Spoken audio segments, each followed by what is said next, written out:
Paging Dr. Gary C. Please proceed to the geriatrics department. Emergency! Emergency! Paging Dr. C. Emergency! Emergency! Ay, hello po sa inyong lahat. Nanonood po kayo ng Gabay sa Kalusugan. Ito po si Dr. Gary C. Ang pag-uusapan natin ay ang paborito ng lahat. Masasabi natin siguro marami sa inyo ngayon na may ganito sa inyong bahay. Pag tinignan niyo yung mga cabinet dyan sa kusina, abay, makakakita ka ng spam. Kumakain ba kayo niyan? Well, pag-usapan natin yung health benefits nga ba o health risk. Una-una, tinignan ko man yung meaning ng salitang spam. Maski na i-google nyo, ito pong lalabas. Ang spam ay any kind of unwanted, unsolicited digital communication that gets sent out in bulk. Yan yung mga pinapadala sa mga email na mga kung ano-ano, mga advertisement, di ba? Pati nga sa messenger, nakakatanggap tayo niyan. Maski nga sa maski sa cellphone, di ba? Kung ano-ano mga nababasa natin, mga advertisement at kung ano-ano, no? Spam. So, doon pa lang sa salitang unsolicited, no? Pero alam niyo po ba na yung mismong spam na yung nasa lata na yan, ay hindi po ibig sabihin yan unsolicited. Ang ibig sabihin ng spam na yan ay spice ham. Kinuha yung SP dun sa salitang spice at kinuha naman yung AM dun sa salitang ham. Pinagdoktong yung dalawa kaya tinawag nilang SPAM. Spam. Aba, nice to know, no? I'm sure marami sa inyo hindi alam yan. Ngayon, ang spam, alam natin lahat, ay processed meat yan. Meaning, ito'y prepare, pinahaba yung tinatawag na shelf life, na ine-enhance yung flavor, pati ang sarap, yung tenderness o yung texture nito, masarap, di ba? Alam niyo po ba, noong 1937 na umpisahan yan, no? Yung pag-imbento ng mga dilata, kasi ginamit yan ng mga sundalo noong World War II na ready to eat. Di ba? Luto na yan . Kung bubuksan nyo talaga ang isang latang spam, hindi na kailangan lutuin yan. Hiwain nyo lang, pwede nyo nang sibugin. Di ba? So, for convenience purposes. Pero hindi pinag-usapan dyan yung nutritional value. Ang habol lang natin ay may tawid natin yung mga sundalo hanggang sa naging commercially available na ang spam. O, di ba? Nice to know yan. Ang spam ay sikat na sikat, popular canned meat yan, nagawa yan sa ground pork, ham, various flavorings, at ang pinakamatindi, may mga preservatives po yan. Ngayon, meron ba tayong pag-uusapan na maganda tungkol sa spam? O puros bad? Meron din naman maganda.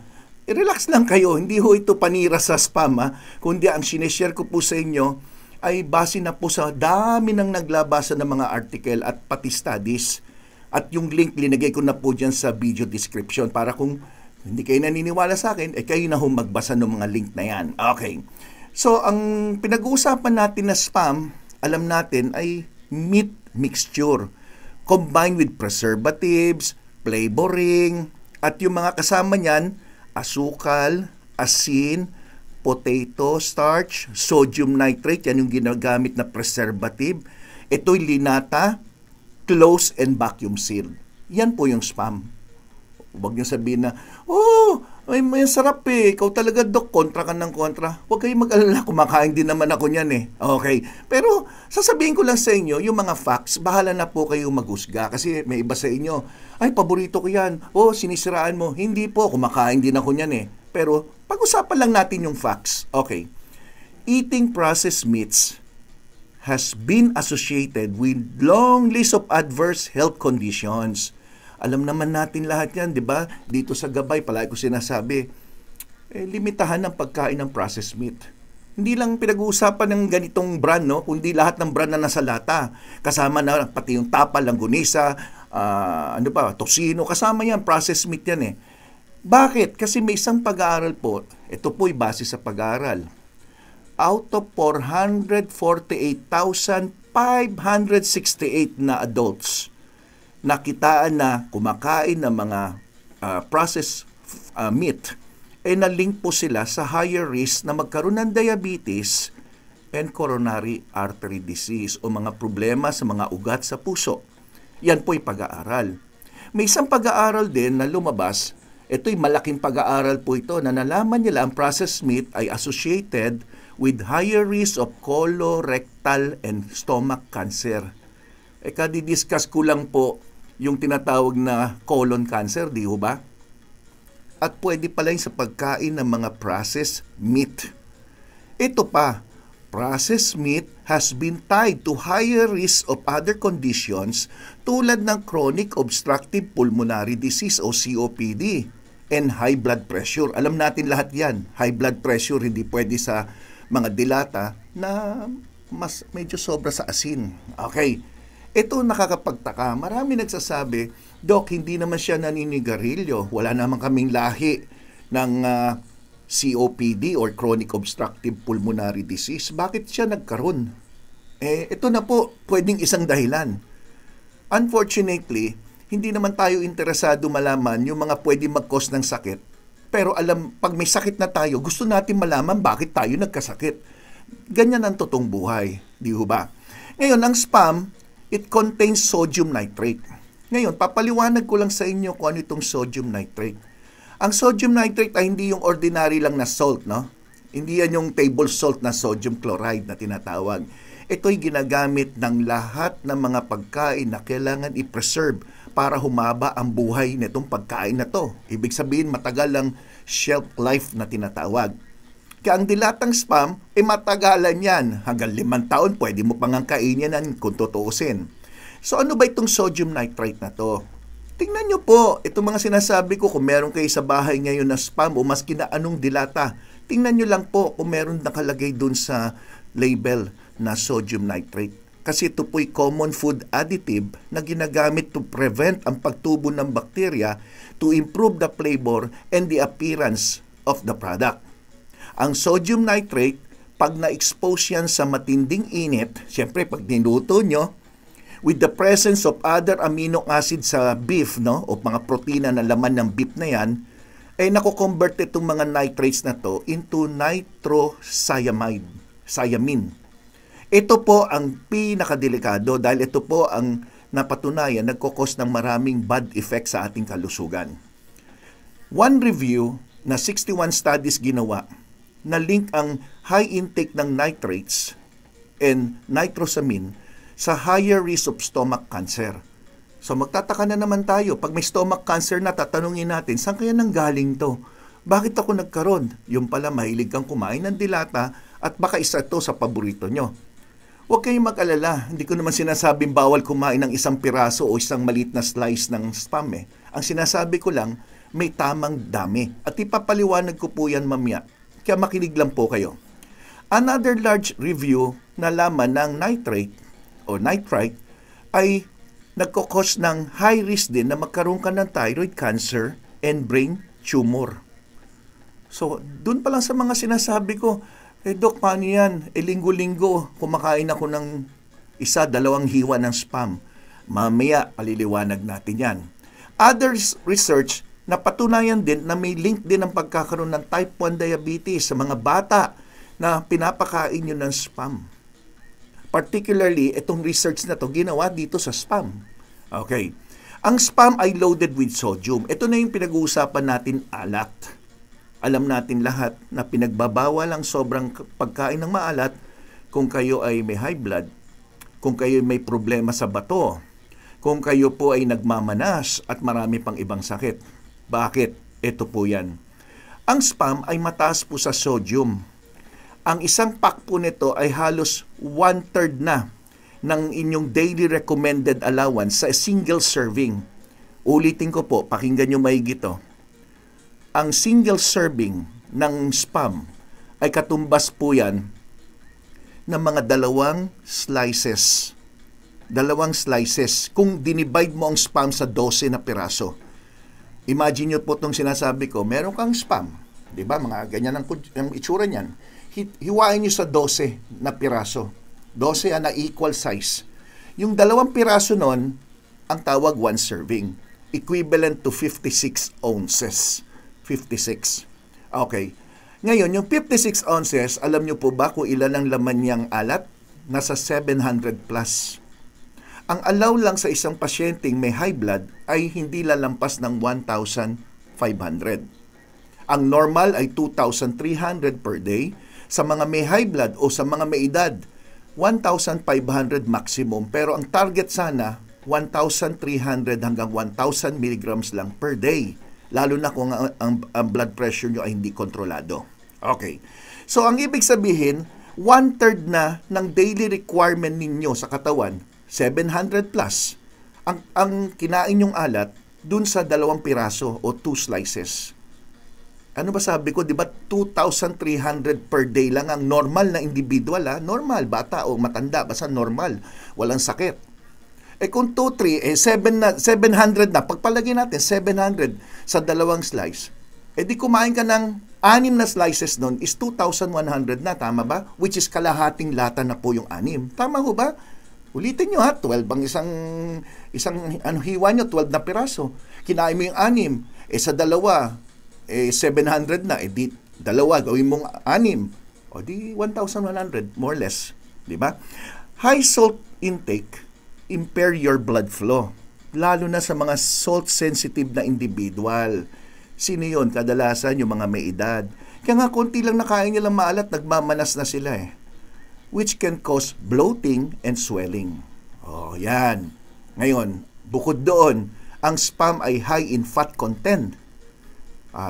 So mataas na nga sa alat, mataas pa sa taba. So kung kayo po ay may mga matataas na kolesterol na pinagbabawal kumain ng mga taba ng baboy, mamantika, kasama din po ang dilata.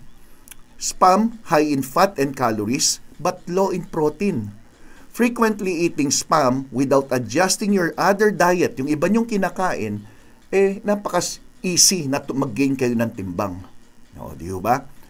Ngayon, ang slices ng spam, ang isang serving o 1 serving is equivalent to 2 ounces or 56 grams of spam. Ngayon, imagine na natin ganito Meron kang isang latang spam, hinati mo sa 12. Medyo pwede nyo gawing cubes, pwede nyo gawin na parallel slices na pahabang ganon. Basta 12 equal. Ito po, ganitong itsura. Yan, hinati po sa 12 yan. Equal sizes. Ang pwede ka lang kainin sa isang araw kung ikaw ay, masabi natin na bata-bata pa, siguro tama na yung ganito. 2 slices. 2 slices. Kaso kung may hypertension ka, papayagan ba kitang kumain? Kasi ang isang slice ay equivalent to 395 grams of salt or alat. So, ito lang po ang pwede sa inyo kung may high blood ka. Dahil kakain ka pa ng ibang pagkain na may alat So, ma-imagine nyo, kaya nyo bang kumain ng ganyan lang? Mabibitin ka. So, you might as well not eat kung kayo'y may edad na, may high blood, lalo na kung candidate ka for bypass o may mga bara-bara ka sa ugat. Okay. So, 1 full can of spam. Ito na, yung classic, yung pinaka-standard na nabibili nyo sa supermarket. Ang isang lata po niyan, ang laman niya na alat o sodium ay 4,740.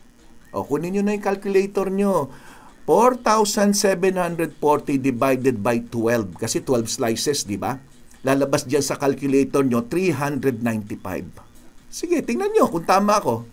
395, times mo sa 2 dahil 2 slices kakainin mo, di ba? So, 395 times 2, that is 790. Almost 800.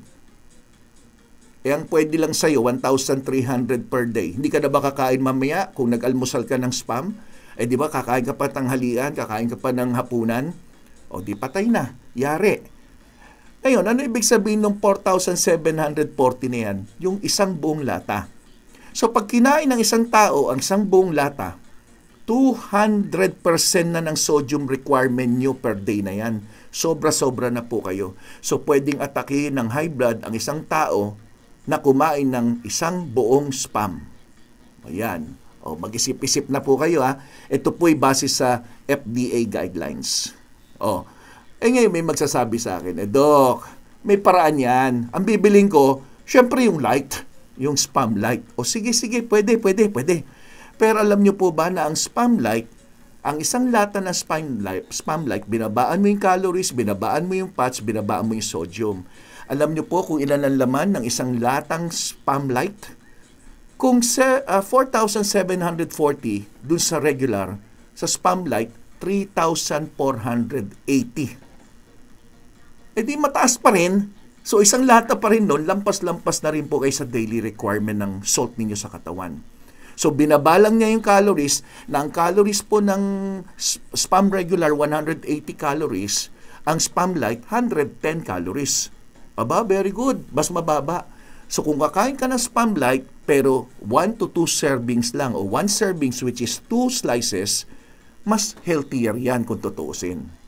Pero still, hindi ko pa rin encourage. Bakit? Spam Lite is positioned as a healthier alternative. Ang tanong, healthy nga ba? Compare mo sa Spam Classic? Hindi eh. Bagamat mas mababa yung calories, mas mababa yung sodium, mas mababa yung fat, still, hindi pa rin pwede kung kayo po'y may mga sakit na pinaglilimitahan ng pagkain ng maalat. The daily limit set by nutrition experts in the US is 2,300 milligrams lang per day for people age 14 and above. So kung edad nyo 14 pataas, 2,300 milligrams lang ang pwede kang kainin na alat sa isang araw. So, bahala na kayo mag-compute kung matigas ulo nyo, ha? An ideal limit of no more than 1,500 per day for most adult, lalo na kung kayo may alta presyon. Ngayon, paano i-compute ngayon yung salt? Kumbaga, babasin natin sa kutsarita. Okay, ito po yan. Salt versus sodium equivalent. Kasi tawag nyo table salt, pero equivalent yan sa salitang sodium. Ganito po yan. Para hindi kayo mahirapan, ang isang kutsaritang teaspoon o isang 1/4 teaspoon ng salt ay equivalent to 575 milligrams of sodium. Ang 1/2 teaspoon of salt equivalent to 1,150 milligrams of sodium. Ang 3/4 teaspoon of salt ay equivalent to 1,725 milligrams of sodium. At ito po, pakinggan nyo, 1 teaspoon, isang kutsaritang asin, okay? Katumbas ng 2,300 milligrams of sodium. Sa madaling salita, ang isang healthy na tao, pwede kang kumain sa buong araw ng isang kutsaritang asin lamang. Eh kung kayo po'y may bagong na hilaw at meron kayong asin, sa tingin nyo po ba isang kutsaritang asin lang ang nagagamit nyo? Eh paano ngayon yung mga may high blood? Dapat daw wag ka lalampas sa 1,500. Eh di dapat kalahating teaspoon of salt lang kayo.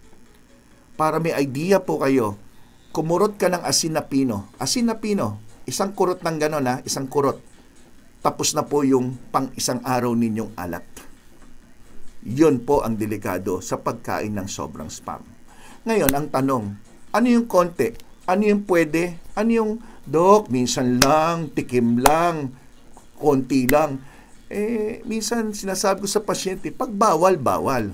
Pero meron iba talaga, minsan lang tikim lang. O sige, isang slice, maximum na yon sa mga may alta presyon. Kung talagang kakain. Okay. Ngayon, ayoko naman sabihin nyo na panay negative ako sa spam. Magsasabi rin ako ng positive. So, ito po yung benefits of spam.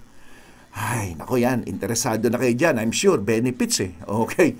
One of the biggest benefits of spam is that it's convenient.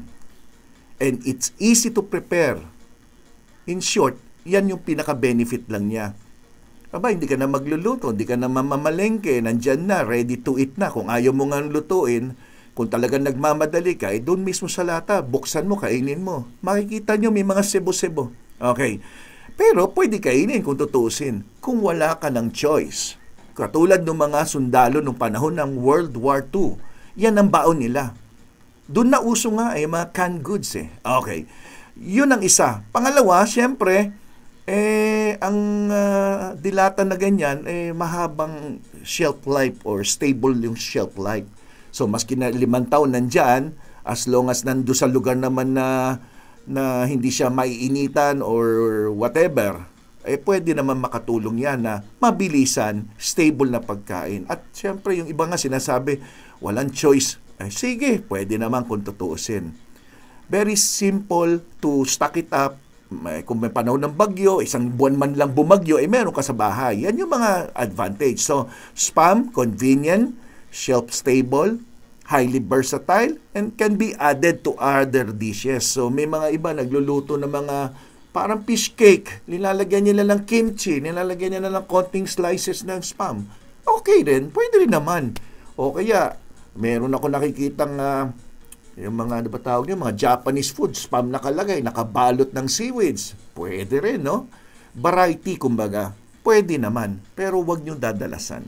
At kung ikaw naman may alta presyon, mabuti na yung mag-ingat tayo. Okay? Sana may na-share po ako sa inyo, ha? At sa mga hindi pa ho nakasubscribe, Gabay sa Kalusugan, Dr. Gary C. Mag-subscribe, i-thumbs up niyo yung video pag nagustuhan niyo at mag-iHeart GSK. Sa mga nagtatanong ng aking clinic address, ito po. Ang pangalan ng aking clinic, The Life Extension Center for Health and Wellness. Matatagpuan sa 3rd floor ng Belkens Tower, 127 Malacas Street, Central Diliman, Quezon City. Nasa likod lang ng Philippine Heart Center. Ang contact numbers ay 8911-1314 o sa cellphone number na 0917-577-7675. Please, pagpupunta po kayo for consultation, tumawag mo na kasi limited lang po yung aking tinitingnan kada araw para mabigyan ko ng sapat na panahon ng bawat pasyente. Okay? Maraming salamat sa lahat ng nanood. Ako po si Dr. Gary C., ang inyong Gabay sa Kalusugan. Bye-bye!